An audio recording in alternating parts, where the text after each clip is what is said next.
صلاح الدین ایوبی پریشانی اور غصے کے عالم میں ٹہل رہا تھا۔ کمرے میں اس کے مشیر اور معتمد بیٹھے تھے، یہ اس کے دوست بھی تھے۔ وہ سر جھکائے بیٹھے تھے۔ سلطان ایوبی اپنے آپ کو ہمیشہ قابو میں رکھتا تھا۔ وہ کبھی جذباتی نہیں ہوا تھا، غصہ پی جایا کرتا تھا اور ذہن کو پوری طرح قابو میں رکھ کر سوچا اور فیصلہ کیا کرتا تھا۔ ایسے حالات نے بھی اسے آزمایا تھا جن میں جابر جنگجو بھی ہتھیار ڈال دیا کرتے تھے۔ وہ محاصروں میں بھی لڑا تھا اور اس حال میں بھی محاصرے میں رہا تھا کہ اس کے سپاہیوں کے حوصلے ٹوٹ گئے تھے۔ قلعے میں کھانے پینے کے لیے بھی کچھ نہ رہا تھا اور سپاہیوں کے ترکش بھی خالی ہو گئے تھے۔ اس کے سپاہی اس انتظار میں تھے کہ وہ ہتھیار ڈال کر انہیں اس اذیت اور موت سے بچا لے گا، لیکن سلطان ایوبی نے صرف اپنا حوصلہ ہی مضبوط نہ رکھا بلکہ سپاہیوں میں بھی نئی روح پھونک دی۔ مگر اس روز سلطان ایوبی کو اپنے آپ پر قابو نہیں رہا تھا۔ چہرے پر غصہ بھی تھا، گھبراہٹ بھی۔ یہی وجہ تھی کہ سب خاموش بیٹھے تھے۔ آج پہلی بار میرا دماغ میرا ساتھ چھوڑ گیا ہے، اس نے کہا۔ کیا یہ ممکن نہیں کہ آپ خلیفہ کے اس پیغام کو نظر انداز کر دیں؟ اس کے نائب سالار الناصر نے کہا۔ میں اسی کوشش میں مصروف ہوں، سلطان ایوبی نے کہا، لیکن الزام کی نوعیت دیکھو جو مجھ پر عائد کیا گیا ہے۔ میں نے اس کے حرم کی ایک لڑکی اغوا کروائی ہے۔ استغفر اللہ، اللہ مجھے معاف کرے۔ اس نے میری توہین میں کوئی کسر نہیں چھوڑی۔ پیغام بلکہ دھمکی قاصد کی زبانی بھیجی ہے۔ وہ مجھے بلا لیا ہوتا، میرے ساتھ براہ راست بات کرتا۔ میں پھر بھی یہی مشورہ دوں گا کہ آپ اپنے آپ کو ٹھنڈا کیجیے، بہاؤالدین شداد نے کہا۔ میں سوچ یہ رہا ہوں، کیا واقعی حرم سے کوئی لڑکی اغوا ہوئی ہے؟ سلطان ایوبی نے کہا۔ یہ جھوٹ معلوم ہوتا ہے۔ اسے پتہ چل گیا ہوگا کہ میں نے خطبے میں سے اس کا نام نکلوا دیا ہے۔ اس کے جواب میں اس نے مجھ پر یہ الزام لگا کر کہ میں نے اس کے حرم کی ایک لڑکی اغوا کرائی ہے، انتقام لینے کی کوشش کی ہے۔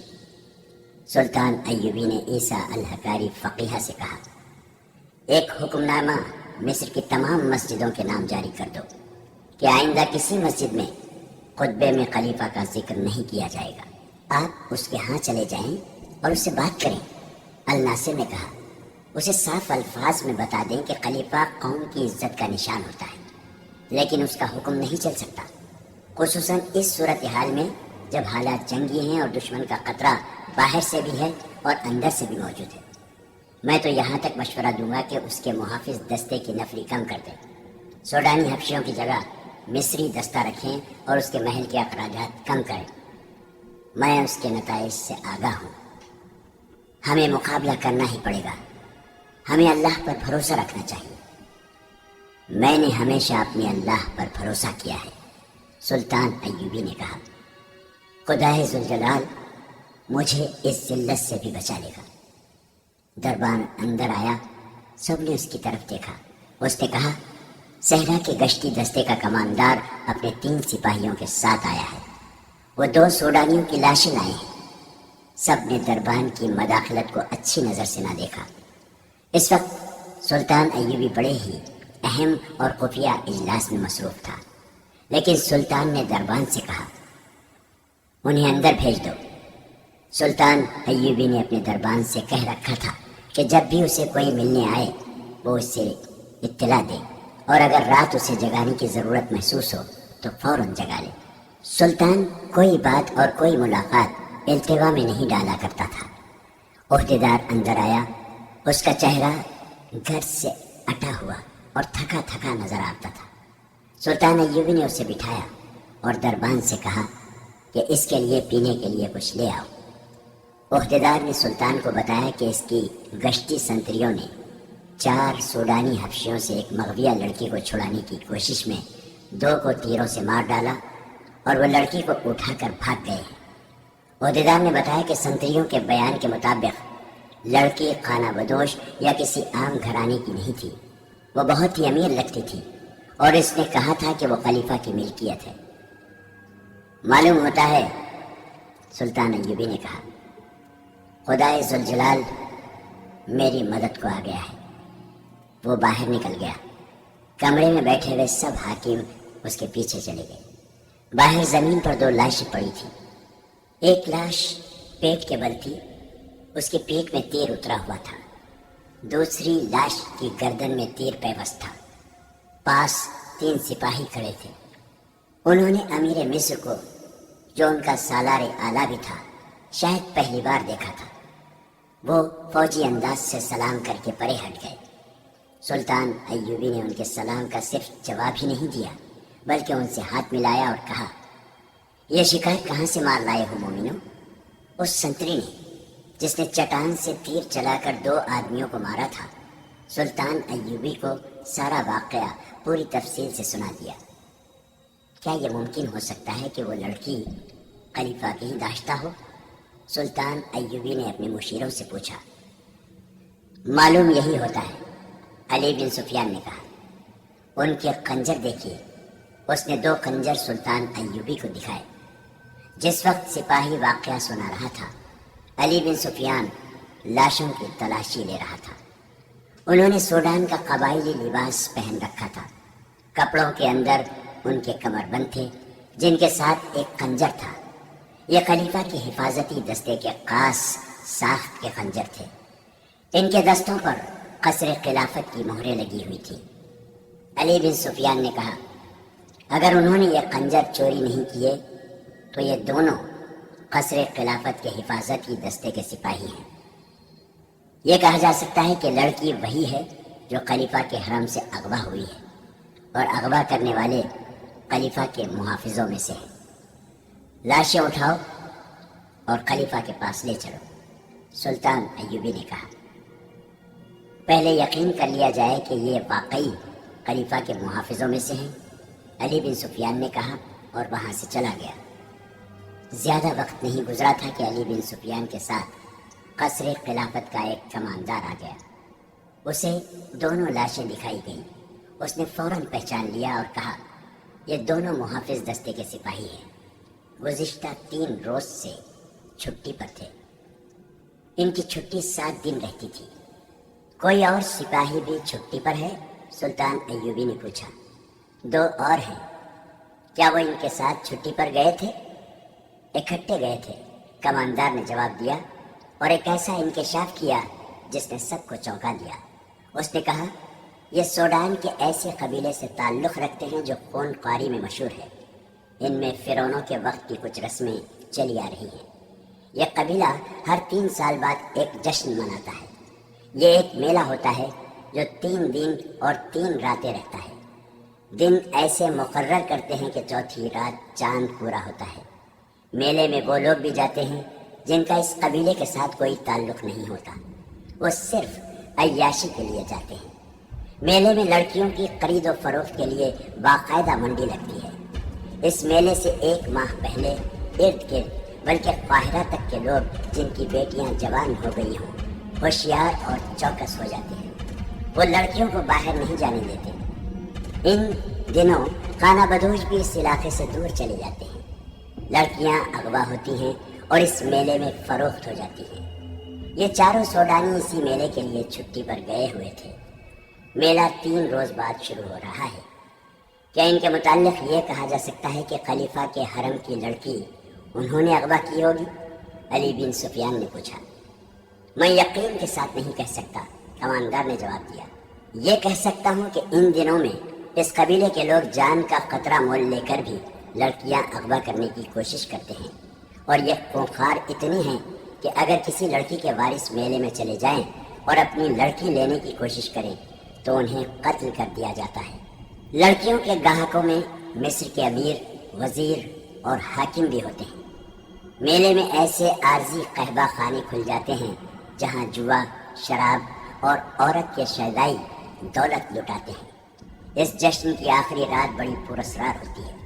کسی خفیہ جگہ ایک نوجوان اور غیر معمولی طور پر حسین لڑکی کو قربان کیا جاتا ہے۔ یہ کسی کو بھی معلوم نہیں کہ لڑکی کو کہاں اور کس طرح قربان کیا جاتا ہے۔ یہ کام ان کا ایک مذہبی پیشوا، جسے حبشی خدا بھی کہتے ہیں، کرتا ہے۔ ان کے ساتھ بہت تھوڑے سے خاص آدمی اور 4-5 لڑکیاں ہوتی ہیں۔ لوگوں کو لڑکی کا کٹا ہوا سر اور خون دکھایا جاتا ہے، جسے دیکھ کر یہ قبیلہ پاگلوں کی طرح ناشتہ اور شراب پیتا ہے۔ خلیفہ نے محافظ دستے کا ناک میں دم کر رکھا تھا۔ تمام تر محافظ دستہ دھوپ میں کھڑا تھا۔ سورج غروب ہونے میں کچھ دیر باقی تھی۔ اس دستے کو صبح کھڑا کیا گیا تھا۔ کمانداروں اور عہدیداروں کو بھی کھانے کی اجازت دی گئی تھی، نہ پانی کی۔ جب رجب بار بار آتا اور اعلان کرتا تھا کہ لڑکی محافظوں کی مدد کے بغیر اغوا نہیں کی جا سکتی تھی۔ جس کسی نے اغوا میں مدد دی ہے وہ سامنے آ جائے، ورنہ تمہیں یہیں بھوکا اور پیاسا مار دیا جائے گا۔ اگر لڑکی خود باہر گئی ہوتی تو تم میں سے کسی نہ کسی نے ضرور دیکھی ہوتی۔ ان دھمکیوں کا کچھ اثر نہیں ہو رہا تھا۔ سب کہتے تھے کہ وہ بے گناہ ہیں۔ خلیفہ رجب کو ٹکنے نہیں دے رہا تھا۔ اس نے رجب سے کہتا تھا، مجھے لڑکی کا افسوس نہیں، پریشانی یہ ہے کہ جو اتنے کڑے پہرے سے لڑکی کو اغوا کر سکتے ہیں وہ مجھے بھی قتل کر سکتے ہیں۔ مجھے یہ ثبوت چاہیے کہ لڑکی کو صلاح الدین ایوبی نے اغوا کرایا ہے۔ رجب نے ہی اغوا کا بہتان سلطان ایوبی کے سر تھوپا تھا، مگر خلیفہ اسے کہہ رہا تھا کہ ثبوت لاؤ۔ رجب ثبوت کہاں سے لاتا؟ اس کی جان پر بن گئی تھی۔ وہ ایک بار پھر محافظ دستے کے سامنے گیا۔ غصے سے وہ باولا ہوا جا رہا تھا۔ وہ کئی بار دی ہوئی دھمکی ایک بار پھر دینے ہی لگا تھا کہ دروازے پر کھڑے سنتریوں نے دروازے کھول دیے اور اعلان کیا، امیر مصر تشریف لا رہے ہیں۔ بڑے دروازے میں سلطان ایوبی کا گھوڑا داخل ہوا۔ اس کے آگے 2 محافظ سواروں کے گھوڑے تھے، 8 سوار پیچھے تھے، ایک دائیں اور ایک بائیں تھا۔ ان کے پیچھے سلطان ایوبی کے حاکم اور مشیر تھے۔ ان میں علی بن سفیان بھی تھا۔ رجب نے خلیفہ کو اطلاع بھیج دی کہ سلطان صلاح الدین ایوبی آیا ہے۔ سب نے دیکھا کہ سلطان ایوبی کے اس جلوس کے پیچھے 4 پہیوں والی ایک گاڑی تھی، جس کے آگے 2 گھوڑے جٹے ہوئے تھے۔ گاڑی پر 2 لاشیں پڑی تھی، ایک سیدھی دوسری الٹی۔ تیر ابھی تک لاشوں میں اترے ہوئے تھے۔ ان لاشوں کے ساتھ وہ 3 چتر سوار تھے جنہوں نے ان حبشیوں کو مارا تھا۔ خلیفہ باہر آ گیا۔ سلطان ایوبی اور اس کے تمام سوار گھوڑوں سے اترے۔ سلطان ایوبی نے اسی احترام کے ساتھ خلیفہ کو سلام کیا جس احترام کا وہ حقدار تھا۔ جھک کر اس سے مصافحہ کیا اور اس کا ہاتھ چوما۔ مجھے آپ کا پیغام مل گیا تھا کہ میں آپ کی حرم کی لڑکی واپس کر دوں۔ سلطان ایوبی نے کہا، میں آپ کے 2 محافظوں کی لاشیں لایا ہوں۔ یہ لاشیں مجھے بے گناہ ثابت کر دیں گی، اور میں حضور کی خدمت اقدس میں یہ گزارش کرنا ضروری سمجھتا ہوں کہ صلاح الدین ایوبی آپ کی فوج کا سپاہی نہیں ہے۔ جس خلافت کی آپ نمائندگی کر رہے ہیں وہ اس کا بھیجا ہوا ہے۔ خلیفہ نے صلاح الدین ایوبی کے تیور بھانپ لیے۔ اس فاطمی خلیفہ کا ضمیر گناہوں کے بوجھ سے کرا رہا تھا۔ وہ سلطان ایوبی کی باروب اور پرجلال شخصیت کا سامنا کرنے کے قابل نہیں تھا۔ اس نے سلطان ایوبی کے کندھے پر ہاتھ رکھ کر کہا، میں تمہیں اپنے بیٹوں سے زیادہ عزیز سمجھتا ہوں صلاح الدین، اندر آؤ۔ میری حیثیت ابھی ملزم کی ہے، سلطان ایوبی نے کہا۔ مجھے ابھی صفائی پیش کرنی ہے کہ میں اغوا کا ملزم نہیں ہوں۔ خدائے ذوالجلال نے میری مدد فرمائی ہے اور 2 لاشیں بھیجی ہیں۔ یہ لاشیں بولیں گی نہیں، ان کی خاموشی اور ان میں اترے ہوئے تیر گواہی دیں گے کہ صلاح الدین ایوبی اس جرم کا مجرم نہیں ہے جو قصر خلافت میں سرزد ہوا ہے۔ میں جب تک اپنے آپ کو بے گناہ ثابت نہ کر لوں گا اندر نہیں جاؤں گا۔ وہ لاشوں کی طرف چل پڑا۔ خلیفہ کھینچا ہوا اس کے پیچھے پیچھے گیا۔ تھوڑی دور 400-450 نفری کا محافظ دستہ کھڑا تھا۔ سلطان ایوبی نے لاشیں اٹھا کر اس دستے کے سامنے رکھ دی اور بلند آواز سے کہا، 8 سپاہی آگے آؤ اور لاشوں کو دیکھ کر بتاؤ کہ یہ کون ہے۔ پہلے کماندار اور عہدیدار آئے۔ انہوں نے لاشیں دیکھ کر ان کے نام بتائے اور کہا، یہ ہمارے دستے کے سپاہی تھے۔ ان کے بعد 8 سپاہی آئے۔ انہوں نے بھی لاشوں کو دیکھ کر کہا کہ یہ ان کے ساتھی تھے۔ 8 اور سپاہی آئے، پھر 8 اور آئے۔ اس طرح 8 سپاہی آتے رہے اور بتاتے رہے کہ یہ لاشیں ان کے فلاں فلاں ساتھیوں کی ہیں۔ صلاح الدین خلیفہ نے کہا، میں نے مان لیا ہے کہ یہ لاشیں قصر خلافت کے 2 محافظوں کی ہیں۔ میں اس سے آگے سننا چاہتا ہوں کہ انہیں کس نے ہلاک کیا ہے۔ صلاح الدین نے اس گشتی سنتری سے جس نے انہیں ہلاک کیا تھا کہا کہ اپنا بیان دہرائے۔ اس نے سارا واقعہ خلیفہ کو سنا دیا۔ وہ ختم کر چکا تو سلطان ایوبی نے خلیفہ سے کہا، لڑکی میرے پاس نہیں لائی گئی، وہ سوڈانی حبشیوں کے میلے میں فروخت ہونے کے لیے گئی ہے۔ خلیفہ کھسیانہ ہوا جا رہا تھا۔ اس نے سلطان ایوبی سے کہا کہ وہ اندر چلے۔ سلطان ایوبی نے اندر جانے سے انکار کر دیا اور کہا، میں اس لڑکی کو زندہ یا مردہ برآمد کر کے آپ کے حضور حاضری دوں گا۔ میں ابھی اتنا ہی کہوں گا کہ حرم کی ایک ایسی لڑکی کا اغوا جو تحفے کے طور پر آئی تھی اور جو آپ کی منکوہ بیوی نہیں داشتہ تھی، میرے لیے ذرہ برابر بھی اہمیت نہیں رکھتی۔ خداوند تعالیٰ نے مجھے اس سے اہم فرائض سونپے ہیں۔ میری پریشانی یہ نہیں کہ ایک لڑکی اغوا ہو گئی ہے، خلیفہ نے کہا، اصل پریشانی یہ ہے کہ اس طرح لڑکیاں اغوا ہونے لگیں تو ملک میں قانون کا کیا حشر ہوگا، اور میری پریشانی یہ ہے کہ سلطنت اسلامیہ اغوا ہو رہی ہے۔ سلطان ایوبی نے کہا، آپ زیادہ پریشان نہ ہوں، میرا شعبہ سراغ رسانی لڑکی کو برآمد کرنے کی پوری کوشش کرے گا۔ خلیفہ سلطان ایوبی کو ذرا سا پرے لے گیا اور کہا، صلاح الدین، میں ایک عرصے سے دیکھ رہا ہوں کہ تم مجھ سے کھچے کھچے رہتے ہو۔ میں نجم الدین ایوب سلطان ایوبی کے والد محترم کا بہت احترام کرتا ہوں، مگر تمہارے دل میں میرے لیے ذرہ برابر بھی احترام نہیں ہے، اور مجھے آج بتایا گیا ہے کہ جامع مسجد کے خطیب امیر العالم نے یہ گستاخی کی ہے کہ خطبے سے میرا نام ہٹا دیا ہے۔ مجھے رجب نے بتایا ہے کہ میں اسے اس گستاخی کی سزا دے سکتا ہوں۔ میں تم سے پوچھنا چاہتا ہوں کہ اس نے تمہاری شے پر تو ایسا نہیں کیا؟ میری شے پر نہیں، میرے حکم پر اس نے خلیفہ کا نام خطبے سے حذف کیا ہے۔ سلطان ایوبی نے کہا، صرف آپ کا نام نہیں بلکہ ہر اس خلیفہ کا نام خطبے سے ہٹا دیا گیا ہے جو آپ کے بعد آئے گا اور جو اس کے بعد آئے گا۔ کیا یہ حکم فاطمی خلافت کو کمزور کرنے کے لیے جاری کیا گیا ہے؟ خلیفہ نے پوچھا۔ مجھے شک ہے کہ یہاں عباسی خلافت لائی جا رہی ہے۔ حضور بہت بوڑھے ہو گئے ہیں، سلطان ایوبی نے کہا۔ قرآن نے شراب کو اسی لیے حرام کہا ہے کہ اس سے دماغ معاوف ہو جاتا ہے۔ سلطان نے ذرا سوچ کر کہا، میں نے فیصلہ کیا ہے کہ کل سے آپ کے محافظ دستے میں رد و بدل ہوگا اور رجب کو میں واپس لے کر آپ کو نیا کماندار دوں گا، لیکن میں رجب کو یہاں رکھنا چاہتا ہوں۔ خلیفہ نے کہا، میں حضور سے درخواست کرتا ہوں کہ فوجی معاملات میں دخل دینے کی کوشش نہ کرے۔ سلطان ایوبی نے کہا اور علی بن سفیان کی طرف متوجہ ہوا جو 5 حبشی محافظوں کو ساتھ لیے آ رہا تھا۔ یہ 5 اسی قبیلے سے تعلق رکھتے ہیں۔ علی بن سفیان نے کہا، میں نے اس دستے سے مخاطب ہو کر کہا کہ اس قبیلے کے کوئی آدمی یہاں ہوں تو باہر آ جائیں۔ یہ 5 صفوں سے باہر آ گئے۔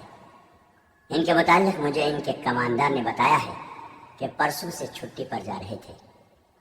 میں انہیں اپنے ساتھ لے جا رہا ہوں، لڑکی کے اغوا میں ان کا ہاتھ ہو سکتا ہے۔ صلاح الدین نے رجب کو بلا کر کہا، کل یہاں دوسرا کماندار آ رہا ہے، آپ میرے پاس آ جائیں گے، میں آپ کو منجنیقوں کی کمان دینا چاہتا ہوں۔ رجب کے چہرے کا رنگ بدل گیا۔